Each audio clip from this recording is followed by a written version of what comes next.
Bonada, Croeso I Cymru, or more specifically, welcome to Pentravoilus.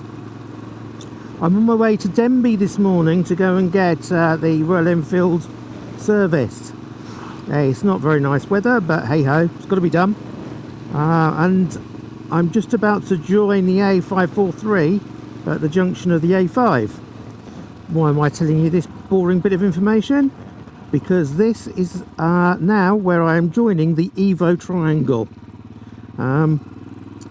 It's well known among petrol heads, in the car world particularly. There's a magazine called EVO magazine which specialises in the sportiest of sporty road cars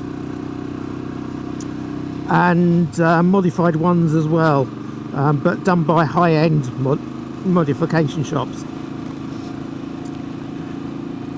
The reason why I'm talking about this is a bit convoluted, but bear with me. It leads on to hopefully a story you'll find a bit funny. The EVO Triangle was a test route that EVO magazine created because they thought it was a fine test of a car's performance combined with some pretty good photo opportunities. Unfortunately, they published the details of the route, so it is now widely known. It is basically this road, the A543, up to the Sportsman's Arms, take the right hand turn down the B road, down to Cerrig-y-Drudion, then from there you turn right, you go through the little village, turning right onto the A5, back down to the junction we've just came on the A543. That's the EVO Triangle.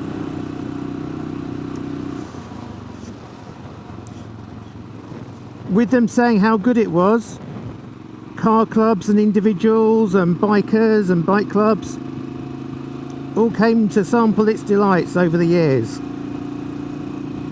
Most have gone home. Sadly, most of the person has gone home, but missing a few bits.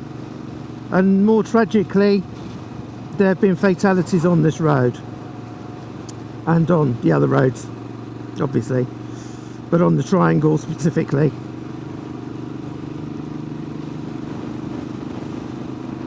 Motoring should be fun, it shouldn't be deadly, but there it go, it is part of the risk, I suppose.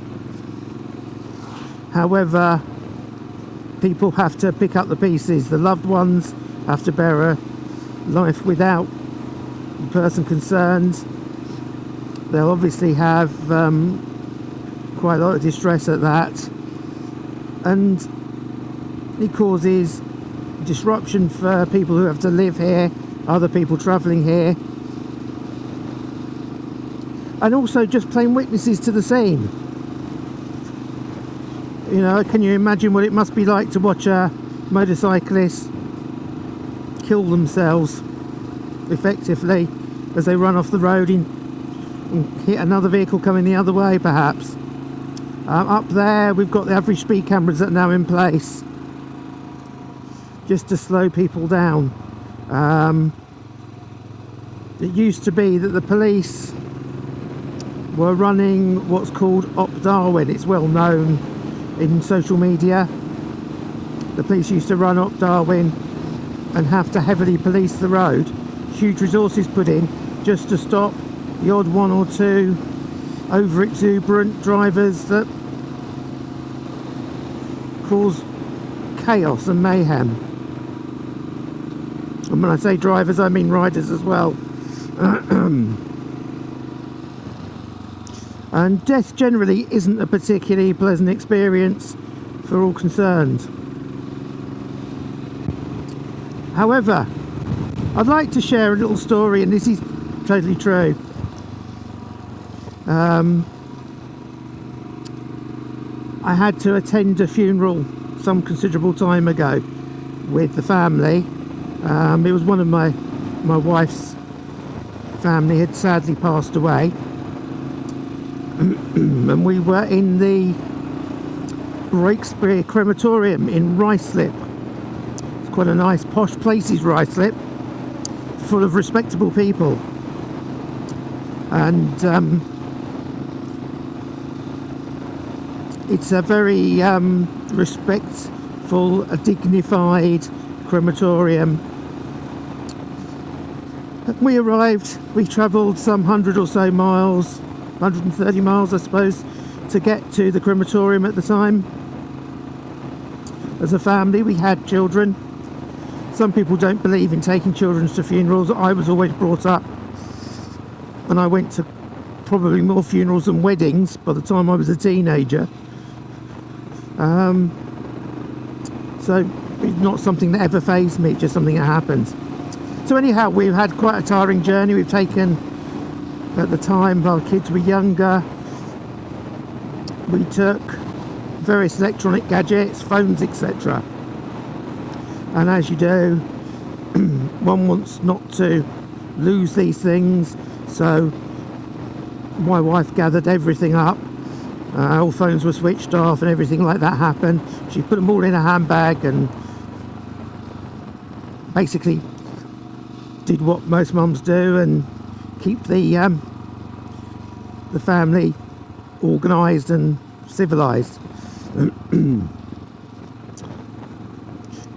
the beginning of the funeral, or before the funeral, everyone who's arriving from various parts of southeast England at the time, most I think people were from,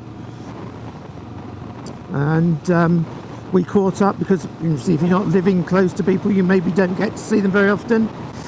These were the days before Zoom meetings, so we had lots of conversations, caught up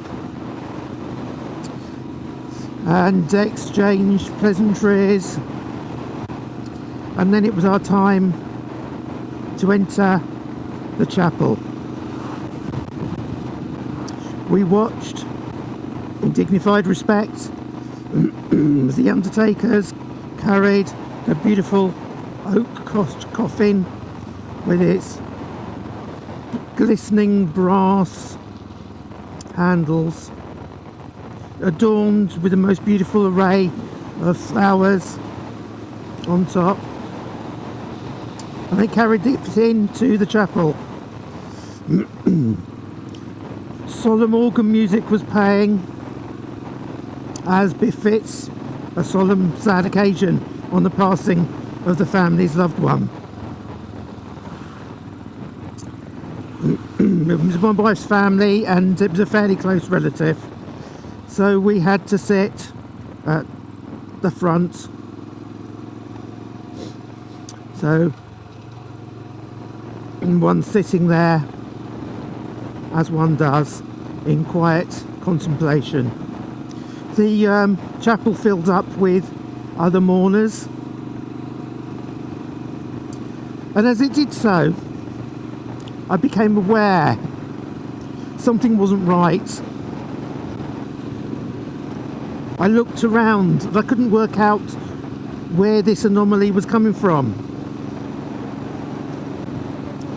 For although the organ music was still playing something suitable, "The Lord is my shepherd," perhaps, something similar to that, there was something else I could hear. In the background, I could hear Meatloaf's "Bat Out of Hell." The service started, and as it carried on, I heard more tunes. Seal and Adamski playing Killer. It was slightly louder, but it was definitely there. I glared at my wife at the disrespect. She looked around, furious at this awful scene. Tune upon tune of unsuitable pieces of music came out. "Don't Fear the Reaper," that was another one we heard. And then it came the sad moment as we watched the body of our dearly departed disappear down into the body of the crematorium. Nimrod, that beautiful piece of music, was playing, accompanied by the dulcet tones of S Club 7 and Reach for the Stars.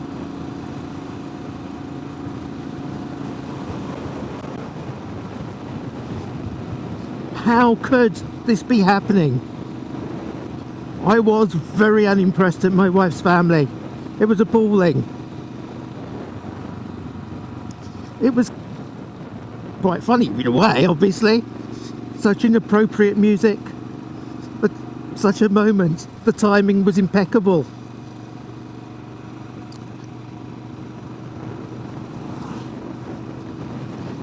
It was at this point my wife decided perhaps a tissue might be required because she was a little tearful.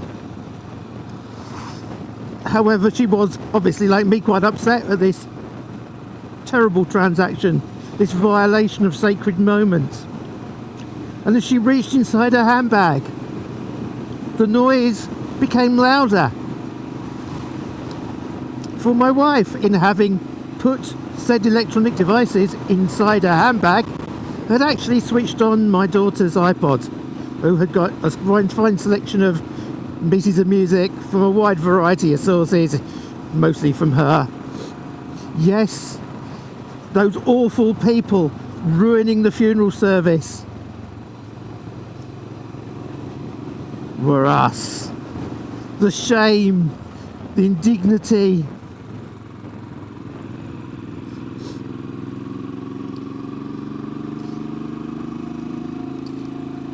But this is just one of the catalogue of unfortunate events that befall me and my family over the years. What was amazing was no one admits to having heard it. I think we've got away with it. I wonder, has anything else inappropriate happened to any of you at a funeral? Well, there we go.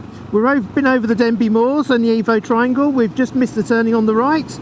I've whiled away a few minutes whittering on about something that happened. I'll join you later.